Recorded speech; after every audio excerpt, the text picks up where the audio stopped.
Hello दोस्तों, मेरा नाम है आकाश और आप देख रहे हैं ओन जी के यूट्यूब चैनल।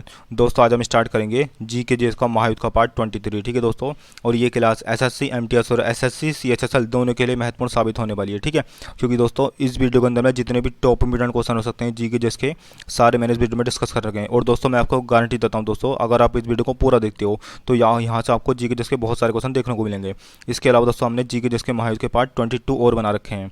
अगर आपने अभी तक उन पार्टों को नहीं देखा है तो उन पार्टों को भी जरूर देखना, क्योंकि दोस्तों वहाँ से स्टूडेंट को बहुत लाभ हुआ, बहुत सारे जीके जैसे क्वेश्चन देखने को मिले हैं। इसके अलावा दोस्तों बात करते हैं जो अभी हाल ही में 13 जून को स्टार्ट होने वाले हैं एसएससी एमटीएस के एग्जाम, उनके लिए भी दोस्तों ये क्लास रामबाण साबित होने वाली है। ठीक है, तो आप मेरी बातों को ध्यान से सुनना। तो शुरुआत करते हैं दोस्तों आज के हमारे पहले क्वेश्चन से। आज का हमारा पहला क्वेश्चन है, खरीफ की फसल किस मौसम में उगाई जाती है? तो खरीफ की फसलें दोस्तों वर्षा के मौसम में उगाई जाती हैं। ऑप्शन नंबर डी इसमें राइट आंसर हो जाएगा। इसके अलावा से बात करते हैं खरीफ की फसलें कौन कौन से महीने में उगाई जाती हैं दोस्तों? तो ये जून से जुलाई के महीने में उगाई जाती हैं और नवंबर से दिसंबर के महीने में काट ली जाती हैं। ठीक है, ये आपको ध्यान रखना है। इसके अलावा से बात करते हैं खरीफ की फसलें कौन कौन सी होती हैं? तो खरीफ की फसलों में धान, चावल, मक्का, ज्वार, बाजरा, सोयाबीन, अरहर, तिलहन, ये सब फसलें आती हैं। ठीक है, खरीफ की फसलों में। इसके अलावा दोस्तों बात करते हैं रबी की फसलों में। तो रबी की प्रमुख फसलें कौन कौन सी होती हैं दोस्तों? सबसे पहले बात करते हैं रबी की फसलें कब से कब तक उगाई जाती हैं। तो रबी की फसलें अक्टूबर से नवंबर के महीने में उगाई जाती हैं और दोस्तों मार्च से अप्रैल के महीने में काट ली जाती हैं। ये आपको ध्यान रखना है। इसके अलावा दोस्तों बात करते हैं रबी की फसलें कौन कौन सी होती हैं। तो रबी की फसलों में गेहूँ, जौ, चना, मटर, आलू, सरसों और राई बोई जाती है। ठीक है, ये आपको ध्यान रखना है। इसके अलावा दोस्तों बात करते हैं नकदी की फसलों की। ठीक है, तो नकदी की फसलें कौन कौन सी होती हैं दोस्तों? तो नकदी की फसलें तंबाकू, गरम मसाले, रबड़, कपास, गन्ना, जूट, ये सभी नकदी की फसलें होती हैं। इसके अलावा दोस्तों बात करते हैं जायद फसलें कौन कौन सी होती हैं। तो जायद फसलों में तरबूज, उड़द, खीरा, खरबूजा, ककड़ी, राई और मूंग आती हैं। ठीक है, ये आपको ध्यान रखना है। दोस्तों मैं आपको जितने भी क्वेश्चन कराऊंगा सब आपको very very most important question कराऊंगा दोस्तों, तो आप वीडियो को पूरा ध्यान से सुनना और ध्यान से देखना। ठीक है, अगले क्वेश्चन की बात करते हैं। क्वेश्चन नंबर 2 है दोस्तों, 2011 की जनगणना के अनुसार भारत के निम्नलिखित में से किस राज्य का लिंगानुपात सबसे अधिक था दोस्तों? तो सबसे अधिक लिंगानुपात वाला राज्य है, मैंने आपको दोस्तों कई बार बता दिया, तो ये है केरल। ऑप्शन नंबर ए इसका राइट आंसर हो जाएगा। ठीक है दोस्तों, इसके अलावा दोस्तों बात करते हैं सबसे कम लिंगानुपात वाला राज्य कौन सा है? तो वो है हरियाणा। ठीक है, ये आपको ध्यान रखना है। अच्छा दोस्तों, सबसे अधिक लिंगानुपात वाला राज्य दूसरे नंबर पर कौन सा है दोस्तों? तो वो है तमिलनाडु। और दूसरे नंबर पर सबसे कम लिंगानुपात वाला राज्य कौन सा है दोस्तों? तो वह है जम्मू कश्मीर। ये आपको ध्यान रखना है। इसके अलावा दोस्तों बात करते हैं सबसे अधिक जनसंख्या घनत्व किस राज्य का है दोस्तों? तो सबसे अधिक जनसंख्या घनत्व है बिहार राज्य का। और सबसे कम जनसंख्या घनत्व किस राज्य का दोस्तों? तो सबसे कम है अरुणाचल प्रदेश का। ये आपको ध्यान रखना है। इसके अलावा दोस्तों सबसे अधिक साक्षरता दर वाला राज्य कौन सा दोस्तों? तो वो है केरल। और सबसे कम साक्षरता दर वाला राज्य है बिहार। इतना सब कुछ आपको इस क्वेश्चन के बारे में ध्यान रखना है। इसके अलावा बात करते हैं जनगणना की शुरुआत कब हुई थी। ठीक है, भारत में जनगणना की शुरुआत कब हुई थी? तो 1872 में लॉर्ड मेयो के शासनकाल में जनगणना की शुरुआत हुई थी। ठीक है, ये आपको ध्यान रखना है।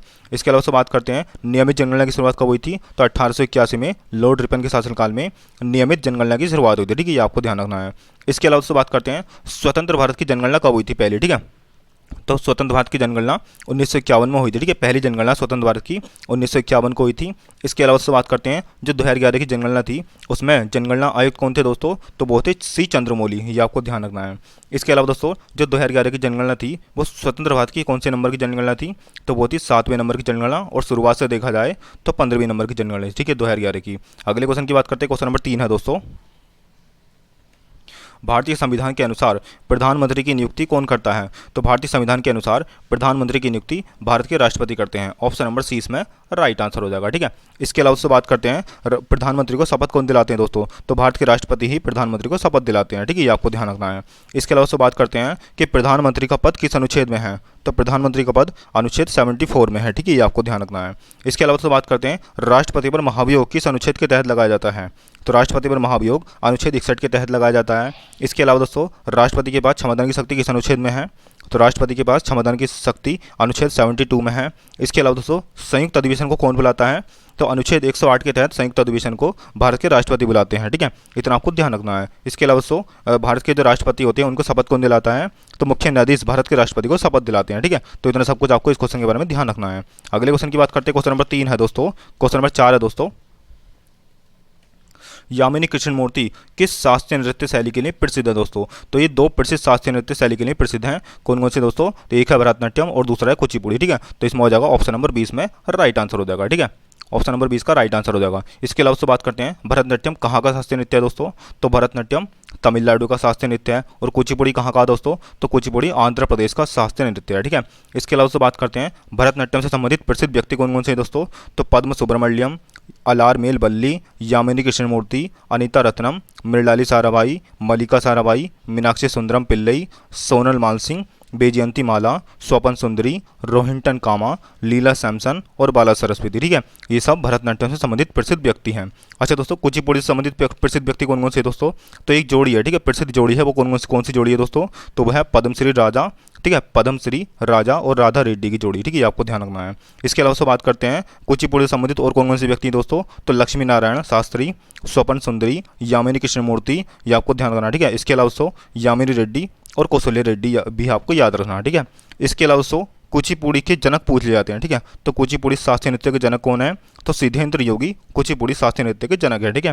तो इतना सब कुछ आपको याद रखना है, ठीक है। इसके अलावा से बात करते हैं मोहिनीअट्टम कहाँ का शास्त्रीय नृत्य है दोस्तों, तो मोहिनीअट्टम केरल का है, ठीक है, और कुचिपुड़ी आंध्र प्रदेश का मैंने आपको बता दिया, भरतनाट्यम तमिलनाडु का बता दिया, ठीक है मैंने आपको, और मणिपुरी मणिपुर का है, और ओडिसी ओडिशा का है, ठीक है। तो इतना सब कुछ आपको याद रखना है इस क्वेश्चन के बारे में। क्वेश्चन नंबर 5 की बात करते हैं दोस्तों, क्वेश्चन नंबर 5 है, क्वेश्चन नंबर 5 की बात करते हैं दोस्तों, 2011 की जनगणना के अनुसार केरल की साक्षरता दर कितनी थी, तो 2011 की जनगणना के अनुसार केरल की साक्षरता दर 91 से 95% के बीच में थी, ठीक है। ऑप्शन नंबर डी इसमें राइट आंसर हो जाएगा, ठीक है, जो कि दोस्तों सबसे अधिक साक्षरता दर वाला राज्य था केरल, ये आपको ध्यान रखना है। इसके अलावा दोस्तों सबसे कम साक्षरता दर वाला राज्य कौन सा था दोस्तों, तो वो था बिहार, ठीक है, जिसकी साक्षरता दर 61.8% थी, ठीक है, इतना आपको ध्यान रखना है। अगले क्वेश्चन की बात करते हैं, क्वेश्चन नंबर 6 है दोस्तों, निम्नलिखित में से कौन सी पुस्तक बराक ओबामा के जीवन के बारे में बताती है दोस्तों, तो बराक ओबामा के जीवन के बारे में कौन सी पुस्तक बताती है दोस्तों, तो 6 का हो जाएगा ऑप्शन नंबर ए, ठीक है, dream from my father, option number A इसका राइट आंसर हो जाएगा, ठीक है। इसके अलावा दोस्तों बात करते हैं the test of my life किसकी आत्मकथा दोस्तों, तो ये युवराज सिंह की आत्मकथा, ठीक है, ये आपको ध्यान रखना है। इसके अलावा बात करते हैं मैटर्स ऑफ डिस्करेक्शन, ठीक है, ये किसकी पुस्तक है दोस्तों, तो ये इंद्र कुमार गुजराल की पुस्तक है, तो इतना आपको ध्यान रखना है। अगले क्वेश्चन की बात करते हैं, क्वेश्चन नंबर 7 है दोस्तों, निम्नलिखित में से कौन सा प्राणी जगत के मोलास्का संघ का एक उदाहरण है दोस्तों, तो यह है ऑक्टोपस, ऑप्शन नंबर डी इसमें राइट आंसर हो जाएगा, ठीक है। इसके अलावा दोस्तों बात करते हैं जंतु जगत का सबसे बड़ा संघ कौन सा होता है दोस्तों, तो वो है आर्थ्रोपोडा, ये आपको ध्यान रखना है। अगले क्वेश्चन की बात करते हैं, क्वेश्चन नंबर 8 है दोस्तों मैं जितने भी क्वेश्चन करा रहा हूँ सब आपको वेरी मोस्ट इंपोर्टेंट क्वेश्चन करा रहा हूँ दोस्तों, तो जो लोग नए आए हों हमारे चैनल को सब्सक्राइब और वीडियो को लाइक जरूर करना, ठीक है। अगले क्वेश्चन की बात करते हैं, क्वेश्चन नंबर 8 है दोस्तों, निम्नलिखित में से किस बंदरगाह को डायमंड हार्बर के नाम से जाना जाता है दोस्तों, वेरी मोस्ट इंपोर्टेंट क्वेश्चन है दोस्तों ये, तो डायमंड हार्बर के नाम से किस बंदरगाह को जाना जाता है, तो ये कोलकाता बंदरगाह को जाना जाता है, ठीक है, ऑप्शन नंबर डी इसमें राइट आंसर हो जाएगा, ठीक है दोस्तों। इसके अलावा दोस्तों बात करते हैं ये मतलब बंदरगाह किस नदी पर है दोस्तों, तो ये हुगली नदी पर स्थित है, ये भी आपको ध्यान रखना है, ठीक है। इसके अलावा बात करते हैं मंगलोर बंदरगाह कहाँ पर है, तो ये मंगलोर बंदरगाह कर्नाटक में स्थित है, ये आपको ध्यान रखना है, ठीक है। अच्छा दोस्तों पोर्ट ब्लेयर कहाँ पर है, तो ये अंडमान निकोबार द्वीप समूह की राजधानी है, ठीक है, ये आपको ध्यान रखना है। इसके अलावा दोस्तों कोची बंदरगाह कहाँ पर है, तो ये केरल में स्थित है, ठीक है, ये आपको ध्यान रखना है। इसके अलावा दोस्तों एक प्रसिद्ध बंदरगाह पूछ लिया जाता है कांडला बंदरगाह, ठीक है, तो कांडला बंदरगाह कहाँ पर है, तो ये गुजरात राज्य में स्थित है, ठीक है। इसके अलावा दोस्तों कांडला बंदरगाह का पुराना नाम पूछा जाता है, ठीक है, यानी कि पुराना नाम नहीं नया नाम, ठीक है, तो कांडला बंदरगाह का नया नाम है दीनदयाल बंदरगाह, ठीक है, जिसका पुराना नाम कांडला बंदरगाह, इतना आपको ध्यान रखना है। इसके अलावा दोस्तों बात करते हैं पारादीप बंदरगाह की, तो पारादीप बंदरगाह कहाँ पर है, तो ये उड़ीसा राज्य में स्थित है, ठीक है। इसके अलावा दोस्तों एक और प्रसिद्ध बंदरगाह है, उसका नाम क्या है दोस्तों, तो उसका नाम है नाहवा शेवा बंदरगाह, ठीक है, जो कि दोस्तों मुंबई महाराष्ट्र में स्थित है। इसके अलावा दोस्तों नाहवा शेवा बंदरगाह का नया नाम क्या है दोस्तों, तो उसका नाम है पंडित जवाहरलाल नेहरू बंदरगाह, तो इतना सब कुछ आपको ध्यान रखना है इस क्वेश्चन के बारे में। अगले क्वेश्चन की बात करते हैं, क्वेश्चन नंबर 9 है दोस्तों, भारतीय संविधान की राज्य के नीति निर्देश सिद्धांत के तहत निम्नलिखित में से किस अनुच्छेद में ग्राम पंचायतों का संगठन का प्रावधान है दोस्तों, तो ये अनुच्छेद 40 में है, ठीक है, ऑप्शन नंबर ए इसका राइट आंसर हो जाएगा, ठीक है। इसके अलावा बात करते हैं अनुच्छेद 44 की, तो अनुच्छेद 44 में क्या है दोस्तों, तो अनुच्छेद 44 में समान नागरिक संहिता है, ठीक है, ये आपको ध्यान रखना है। इसके अलावा दोस्तों अनुच्छेद 45 में क्या है दोस्तों, तो अनुच्छेद 45 में है बच्चों के लिए निःशुल्क और अनिवार्य शिक्षा के प्रावधान से संबंधित है, ठीक है, ये आपको ध्यान रखना है। इसके अलावा दोस्तों अनुच्छेद 47 का संबंध किससे है, तो अनुच्छेद 47 में पोषण या स्वास्थ्य से संबंधित है, ठीक है, ये आपको ध्यान रखना है। अच्छा दोस्तों जो नीति निर्देश तत्व थे ये किस देश के संविधान से लिए गए थे दोस्तों, तो ये आयरलैंड के संविधान से लिए गए थे, ठीक है, ये भी आपको ध्यान रखना है। अगले क्वेश्चन की बात करते हैं दोस्तों, क्वेश्चन नंबर 10 है, दिल्ली नगर निगम संशोधन विधेयक 2022 लोकसभा में खालिस्तान मंत्रालय द्वारा प्रस्तावित किया गया था दोस्तों। Very very most important question है दोस्तों ये। तो ये गृह मंत्रालय द्वारा प्रस्तावित किया गया था। ऑप्शन नंबर ए इसका राइट आंसर हो जाएगा। ठीक है, नेक्स्ट क्वेश्चन की बात करते हैं। क्वेश्चन नंबर 11 है दोस्तों, लीला सैमसन का संबंध किस शास्त्रीय नृत्य से है दोस्तों? मैंने आपको अभी बताया था। तो लीला सैमसन का संबंध किससे है दोस्तों? तो लीला सैमसन का संबंध है भरतनाट्यम से। ठीक है, ऑप्शन नंबर सी इसमें राइट आंसर हो जाएगा। ठीक है, और मैंने दोस्तों आपको भरतनाट्यम से संबंधित प्रसिद्ध व्यक्ति बताए थे मैंने आपको। ठीक है, और कुचिपुड़ी से संबंधित प्रसिद्ध व्यक्ति बताए थे। ठीक है, तो कुचिपुड़ी कहाँ का दोस्तों? तो कुचिपुड़ी आंध्र प्रदेश का है, और जो दोस्तों भरतनाट्यम है वो कहाँ का दोस्तों? वो तमिलनाडु का। ठीक है, तो मैं आपको अब कथकली से संबंधित प्रसिद्ध व्यक्ति बताता हूँ दोस्तों। सबसे पहले समझते हैं कथकली कहाँ मनाया जाता है दोस्तों। तो कथकली केरल में मनाया जाता है। ठीक है, ये आपको ध्यान रखना है। और कथकली से संबंधित प्रसिद्ध व्यक्ति कौन कौन से हैं? तो मृणाली साराभाई, उदय शंकर, कृष्णकुट्टी, ठीक है, आनंद सुब्रमण्यम, संताराम, राम गोपाल, ये आपको ध्यान रखना है। ठीक है, इसके अलावा दोस्तों बल्लोल, ठीक है, बल्लोल नारायण मेनन, ये आपको ध्यान रखना है। और रुक्मणी देवी का संबंध भी, ठीक है, कथकली से संबंधित है। इसके अलावा से बात करते हैं मोहिनीअट्टम कहाँ का शास्त्रीय नृत्य है दोस्तों? तो मोहिनीअट्टम भी केरल का शास्त्रीय नृत्य है। और मोहिनीअट्टम से संबंधित प्रसिद्ध व्यक्ति कौन कौन से हैं? तो हेमा मालिनी, तारा, ठीक है, और निड्डू गढ़ी। इसके अलावा दोस्तों भारती शिवाजी, श्रीदेवी, कला देवी, रागिनी देवी, ठीक है, गीता गायक, ये आपको ध्यान रखना है। इसके अलावा दोस्तों एक और प्रसिद्ध है जो दोस्तों मोहिनीअट्टम से संबंधित हैं, वो है दोस्तों कल्याणी अम्मा। ठीक है, ये आपको ध्यान रखना है। ठीक है, इसके अलावा दोस्तों कनक रेली भी आपको याद रखना है। ठीक है, मोहिनीअट्टम से संबंधित है। अगले क्वेश्चन की बात करते हैं। क्वेश्चन नंबर 12 है दोस्तों। क्वेश्चन नंबर 12 है दोस्तों, निम्नलिखित में से औरंगजेब ने किस मस्जिद का निर्माण करवाया था? तो औरंगजेब ने मोती मस्जिद का निर्माण, ठीक है, दिल्ली की मोती मस्जिद का निर्माण करवाया था। ऑप्शन नंबर 20 में राइट आंसर हो जाएगा। ठीक है दोस्तों, इसके अलावा दोस्तों एक और मोती मस्जिद है, वो कहाँ पर स्थित है? तो वो आगरा में स्थित है। उसका निर्माण किसने करवाया था?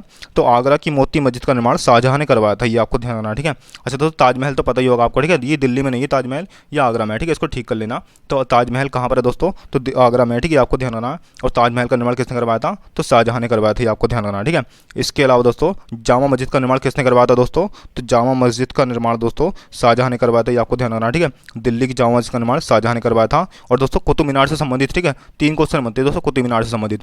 पहला तो बनता है कि कुतुब मीनार की नींव किसने रखी थी? तो कुतुब मीनार की नींव उसने रखी थी। ठीक है, कुतुबुद्दीन ऐबक ने रखी थी। और कुतुब मीनार को पूरा किसने करवाया था? तो इल्तुतमिश ने करवाया था। ठीक है, एक क्वेश्चन और बनता है दोस्तों कुतुब मीनार से कि कुतुब मीनार की 5वीं और आखिरी मंजिल का निर्माण किसने करवाया था? तो कुतुब मीनार की 5वीं या फिर आखिरी मंजिल का निर्माण फिरोज शाह तुगलक ने करवाया था। ठीक है, ये आपको ध्यान रखना है। ठीक है, इसके अलावा दोस्तों यहाँ से 3 क्वेश्चन बनते हैं। ठीक है, ये वाले, एक तो कुतुब मीनार की नींव किसने रखी थी? तो कुतुबुद्दीन ऐबक ने रखी थी। और कुतुब मीनार को पूरा किसने करवाया था? तो इल्तुतमिश ने करवाया था। और कुतुब मीनार की आखिरी मंजिल का निर्माण किसने करवाया था? तो फिरोज शाह तुगलक ने करवाया था। ठीक है, ये 3 आपको ध्यान रखना है। अगले क्वेश्चन की बात करते हैं। क्वेश्चन नंबर 13 है दोस्तों,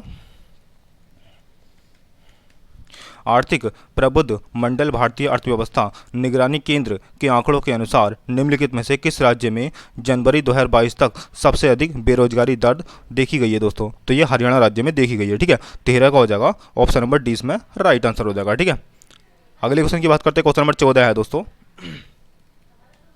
भारतीय निशानेबाज और स्वर्ण पदक विजेता अभिनव बिंद्रा की आत्मकथा पुस्तक को खालिस्तान कहा जाता है दोस्तों। तो अभिनव बिंद्रा की आत्मकथा का नाम क्या है दोस्तों? तो ए शॉट एट हिस्ट्री। ठीक है, इनकी आत्मकथा का नाम है। ऑप्शन नंबर सी इसमें राइट आंसर हो जाएगा। ठीक है, इसके अलावा दोस्तों बात करते हैं, ठीक है, इसके अलावा दोस्तों बात करते हैं टूवर्ड्स फ्रीडम। ये टूवर्ड्स फ्रीडम किसकी आत्मकथा दोस्तों? तो टूवर्ड्स फ्रीडम जवाहरलाल नेहरू की आत्मकथा। ठीक है, ये आपको ध्यान रखना है। इसके अलावा दोस्तों the test of my life किसकी आत्मकथा है? तो the test of my life Yuvraj Singh की आत्मकथा है। ठीक है, अच्छा दोस्तों इससे मिलता जुलता एक नाम हो रहा है, the race of my life किसकी आत्मकथा दोस्तों? तो ये मिल्खा सिंह की आत्मकथा है। ठीक है, तो इतना सब कुछ आपको ध्यान रखना है इस क्वेश्चन के बारे में। अगले क्वेश्चन की बात करते हैं। क्वेश्चन नंबर 15 है दोस्तों,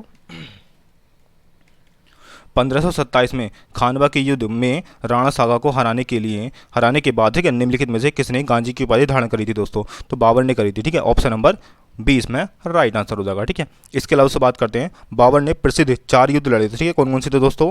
तो पहला था पानीपत का युद्ध जो कि दोस्तों 1526 में लड़ा गया था, बाबर और इब्राहिम लोदी के बीच लड़ा गया था। ठीक है, जिसमें बाबर जीत गए थे।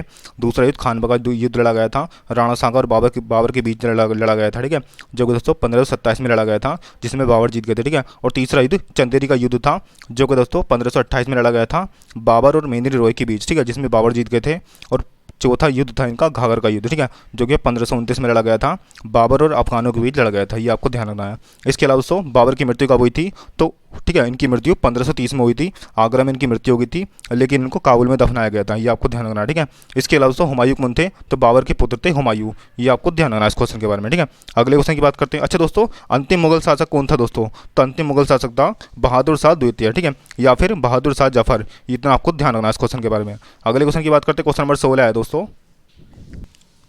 क्वेश्चन नंबर 16 है दोस्तों, किस मौर्य शासक को यूनानियों द्वारा अमित्रघात कहा जाता था दोस्तों, तो ये बिंदुसार को कहा जाता था। ठीक है, ऑप्शन नंबर 20 में राइट आंसर हो जाएगा। ठीक है, यानी कि बिंदुसार को, ठीक है, अमित्रघात के नाम से भी जाना जाता था। ठीक है, ये आपको ध्यान रखना है। इसके अलावा दोस्तों अमित्रघात के अलावा इनको सिंहसेन के नाम से भी जाना जाता था और अजात शत्रु के नाम से भी इनको जाना जाता था। ठीक है, ये आपको ध्यान है दोस्तों। ठीक है, 2011 की जनगणना के अनुसार भारत का सबसे कम जनसंख्या वाला राज्य कौन सा था दोस्तों, तो ये था सिक्किम। ठीक है, ऑप्शन नंबर 20 में राइट आंसर हो जाएगा। ठीक है, और सबसे अधिक जनसंख्या वाला राज्य कौन सा था दोस्तों, तो वो था उत्तर प्रदेश, ये आपको ध्यान रखना है। इसके अलावा दोस्तों सबसे अधिक साक्षरता दर किस राज्य की थी, तो वो थी केरल राज्य की। ठीक है, और सबसे कम साक्षरता दर वाला राज्य कौन सा था दोस्तों, तो वो था बिहार। ठीक है, और सबसे अधिक लिंगानुपात किस राज्य का था, तो वो था केरल का। और सबसे कम लिंगानुपात किसका था दोस्तों, तो वो था हरियाणा का। ठीक है, इसके अलावा दोस्तों सबसे अधिक क्षेत्रफल किस राज्य का दोस्तों, तो वो राजस्थान का है। और सबसे कम क्षेत्रफल वाला राज्य कौन सा दोस्तों, तो वो गोवा है। ठीक है, ये आपको ध्यान रखना है। अगले क्वेश्चन की बात करते हैं। क्वेश्चन नंबर 18 है दोस्तों, कौन सा प्राकृतिक यौगिक पौधों के प्रकाश संश्लेषण में मदद करता है, तो ये क्लोरोफिल करता है। ठीक है, ऑप्शन नंबर 30 में राइट आंसर हो जाएगा। ठीक है, क्लोरोफिल की वजह से दोस्तों पौधों का जो हरा रंग होता है। ठीक है, ये आपको ध्यान रखना है। इसके अलावा दोस्तों पौधे जो होते हैं अपना भोजन किस रूप में रखते हैं दोस्तों, मतलब किस रूप में संग्रहित रखते हैं दोस्तों, तो वो स्टार्च के रूप में संग्रहित रखते हैं, ये आपको ध्यान रखना है। ठीक है, इसके अलावा दोस्तों बात करते हैं पौधों के दो ऊतक होते हैं। ठीक है, कौन कौन से होते हैं दोस्तों, एक होता है जाइलम और एक होता है देखो फ्लोएम। ठीक है, अच्छा दोस्तों जाइलम जो होता है वो जल का परिवहन करता है। ठीक है, पौधों में। इसके अलावा दोस्तों फ्लोएम जो होता है वो खाद्य पदार्थों का परिवहन करता है। ठीक है, पौधों में, पौधों के अलग अलग भागों तक। अगले क्वेश्चन की बात करते हैं। क्वेश्चन नंबर 19 है दोस्तों, निम्नलिखित में से किस सामाजिक धार्मिक समुदाय की स्थापना राजा राममोहन राय ने करी थी दोस्तों, तो किसकी करी थी दोस्तों, तो 19 का हो जाएगा ऑप्शन नंबर बी। ठीक है, ब्रह्म समाज की स्थापना राजा राममोहन राय ने करी थी। ठीक है, इसके अलावा से बात करते हैं प्रार्थना समाज की स्थापना किसने करी थी, तो आत्माराम पांडुरंग ने प्रार्थना समाज की स्थापना करी थी। ठीक है, ये आपको ध्यान रखना है। इसके अलावा दोस्तों अकाली दल की स्थापना किसने करी थी दोस्तों, तो अकाली दल की स्थापना दोस्तों 1920 में इसकी स्थापना हुई थी। और इसके प्रथम अध्यक्ष कौन थे दोस्तों, तो इसके प्रथम अध्यक्ष सरदार सरमुख सिंह थे। ठीक है, ये आपको ध्यान रखना है। इसके अलावा दोस्तों आर्य समाज की स्थापना किसने करी थी, तो आर्य समाज की स्थापना स्वामी दयानंद सरस्वती ने करी थी। ठीक है, ये इतना आपको ध्यान रखना है इस क्वेश्चन के बारे में। अगले क्वेश्चन की बात करते हैं। क्वेश्चन नंबर 20 है दोस्तों, निशागंधी उत्सव भारत के किस राज्य में मनाया जाता है दोस्तों, तो ये उसमें मनाया जाता है। ठीक है, केरल राज्य में मनाया जाता है। ऑप्शन नंबर 30 में राइट आंसर हो जाएगा। ठीक है दोस्तों, इसके अलावा दोस्तों केरल में, ठीक है, ओणम त्यौहार भी मनाया जाता है। मोहिनीअट्टम केरल में मनाया जाता है। ठीक है, और कथकली भी केरल में मनाया जाता है। ठीक है, इसके अलावा से बात करते हैं मध्य प्रदेश की, तो मध्य प्रदेश में खजुराहो महोत्सव मनाया जाता है। ठीक है, ये आपको ध्यान रखना है। इसके अलावा दोस्तों ओडिशा में जगन्नाथ रथ यात्रा मनाई जाती है। ठीक है, राजस्थान की बात करते हैं दोस्तों, तो राजस्थान में तीज महोत्सव मनाया जाता है और घूमर नृत्य राजस्थान में मनाया जाता है। ठीक है, इतना सब कुछ आपको ध्यान रखना है। अगले क्वेश्चन की बात करते हैं। क्वेश्चन नंबर 21 है दोस्तों, भारतीय संविधान के अनुसार भारत में राज्य विधानसभा का कार्यकाल कितना होता है दोस्तों, तो ये 5 वर्ष का होता है। ठीक है, ऑप्शन नंबर ए इसका राइट आंसर हो जाएगा। ठीक है, इसके अलावा दोस्तों बात करते हैं राज्य विधानसभा जो है दोस्तों ये सारे राज्यों में उपलब्ध है। ठीक है, यानी कि जितने भी राज्य हैं सब में विधानसभा उपलब्ध है, लेकिन विधान परिषद जो है ये केवल 6 राज्यों में उपलब्ध है। ठीक है, कौन कौन से राज्य हैं दोस्तों, तो सबसे पहला था उत्तर प्रदेश, बिहार, कर्नाटक, महाराष्ट्र, ठीक है, आंध्र प्रदेश और तेलंगाना। इतना आपको ध्यान रखना है। इसके अलावा दोस्तों बात करते हैं जो विधान परिषद होती है उसका कार्यकाल कितना होता है दोस्तों, तो विधान परिषद का कार्यकाल 6 वर्ष का होता है। ठीक है, इतना आपको ध्यान रखना है। अगले क्वेश्चन की बात करते हैं। क्वेश्चन नंबर 22 है दोस्तों, भारत और श्रीलंका खालिस्तान बनाने वाली टापू के एक समूह से जुड़े हुए हैं दोस्तों, तो ये एडम सेतु से जुड़े हुए हैं। ठीक है, ऑप्शन नंबर सी इसमें राइट आंसर हो जाएगा। ठीक है, यानी कि जो भारत और श्रीलंका के बीच सेतु है, ठीक है, स्थित वो कौन सा दोस्तों, तो वो एडम सेतु है। ठीक है, इसके अलावा दोस्तों बात करते हैं भारत को श्रीलंका से कौन सी जल संधि अलग करती है दोस्तों, तो बाघ जलडमरू मंडल, ठीक है, भारत को श्रीलंका से जोड़ता है, ये आपको ध्यान रखना है। इसके अलावा दोस्तों भारत को चाइना से कौन जोड़ता है, तो भारत को चाइना से मैकमोहन लाइन जोड़ती है या फिर अलग करती है। ठीक है, इसके अलावा दोस्तों भारत को पाकिस्तान से कौन अलग करता है दोस्तों, तो भारत को पाकिस्तान से रेड क्लिफ लाइन अलग करती है। इतना आपको ध्यान रखना है। अगले क्वेश्चन की बात करते हैं। क्वेश्चन नंबर 23 है दोस्तों, निम्नलिखित में से 1913 में भारत के बाहर स्थापित एक क्रांतिकारी संगठन कौन सा था दोस्तों, तो ये था गदर पार्टी। ठीक है, ऑप्शन नंबर 20 में राइट आंसर हो जाएगा। ठीक है, इसके अलावा दोस्तों गदर पार्टी की स्थापना 1913 में हुई थी, ये आपको ध्यान रखना है। ठीक है, किसने करी थी? तो सोहन सिंह भाखड़ा ने गदर पार्टी की स्थापना करी थी। ठीक है, ये आपको ध्यान रखना है। इसके अलावा दोस्तों भारतीय जनता पार्टी की स्थापना कब हुई थी? तो इसकी स्थापना 6 अप्रैल 1980 को हुई थी। ठीक है, ये आपको ध्यान रखना है। इसके अलावा दोस्तों भारतीय जनता पार्टी के वर्तमान अध्यक्ष कौन है? तो जगत प्रकाश नड्डा भारतीय जनता पार्टी के वर्तमान अध्यक्ष है। ठीक है, ये आपको ध्यान रखना है। इसके अलावा दोस्तों भारतीय राष्ट्रीय कांग्रेस की स्थापना कब हुई थी? तो इसकी स्थापना 28 दिसंबर 1885 को हुई थी। ठीक है, कहाँ पर हुई थी? मुंबई के गोकुलदास तेजपाल संस्कृत महाविद्यालय में इसकी स्थापना हुई थी, ये आपको ध्यान रखना है। ठीक है, इसके अलावा तो बात करते हैं साइमन कमीशन। तो इसका गठन कब हुआ था? तो इसका गठन 1927 को हुआ था, लेकिन ये 3 फरवरी 1928 को भारत पहुंचा था। ठीक है, ये आपको ध्यान रखना है। अगले क्वेश्चन की बात करते हैं, क्वेश्चन नंबर 24 है दोस्तों। प्रसिद्ध गायिका, ठीक है, प्रसिद्ध गीत ए मेरे वतन के लोगो, ठीक है, मूल रूप से खालिस्तान द्वारा गाया गया था। तो ये लता मंगेशकर के द्वारा गाया गया था। ठीक है, ऑप्शन नंबर डी इसमें राइट आंसर हो जाएगा। अगले क्वेश्चन की बात करते हैं, क्वेश्चन नंबर 25 है दोस्तों। निम्नलिखित में से कौन सा महासागर उत्तरी अमेरिका को यूरोप से अलग करता है दोस्तों? तो ये करता है अटलांटिक महासागर। ठीक है, ऑप्शन नंबर ए इसमें राइट आंसर हो जाएगा। ठीक है, इसके अलावा क्वेश्चन बनता है यहाँ से कि सबसे बड़ा महासागर कौन सा है? तो सबसे बड़ा महासागर दोस्तों प्रशांत महासागर है, फिर उससे छोटा अटलांटिक महासागर है, फिर उससे छोटा हिंद महासागर है, फिर दक्षिणी महासागर है। ठीक है, उसके बाद आर्कटिक महासागर, ये आपको ध्यान रखना है। इसके अलावा दोस्तों दुनिया का सबसे गहरा गर्त मेरियन गर्त किस महासागर में स्थित है दोस्तों? तो ये प्रशांत महासागर में स्थित है। ठीक है, इसके अलावा दोस्तों हिंद महासागर में भी एक गर्त स्थित है, वो उसका नाम क्या है दोस्तों? तो उसका नाम है सुंदरगढ़। ठीक है, ये आपको ध्यान रखना है। दोस्तों आज के लिए इतना ही दोस्तों, मिलते हैं नेक्स्ट वीडियो में। तब तक के लिए जय हिंद जय भारत। दोस्तों वीडियो को कैसी लगी? अच्छी लगी तो चैनल को सब्सक्राइब और वीडियो को लाइक जरूर करना। ठीक है, मिलते हैं नेक्स्ट वीडियो में।